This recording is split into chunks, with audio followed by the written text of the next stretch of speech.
Today, I'll tell you why your left speaker is not working on your iPhone. You all can see here there are two speakers, right? As a matter of fact, the left speaker is not a speaker. This one is a microphone for your iPhone. So this will only work as a microphone. But now, if you feel you only get loud sounds from the left or right side, then do this. Open Settings, scroll down, tap Accessibility, scroll down, tap Audio and Visual. First turn off the mono audio. Scroll down again. Now set this in the middle.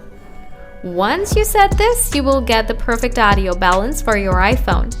Now, even after following this, if this doesn't work for you, then you need to follow the last process. Open Setting, scroll down, tap General, scroll down, tap Transfer and Reset, tap Reset, tap Reset All Settings, enter your passcode, tap Reset All Settings again.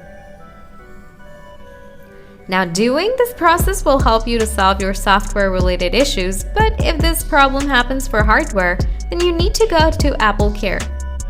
Now, if you still have anything to ask, please let me know in the comment section. Thanks for watching.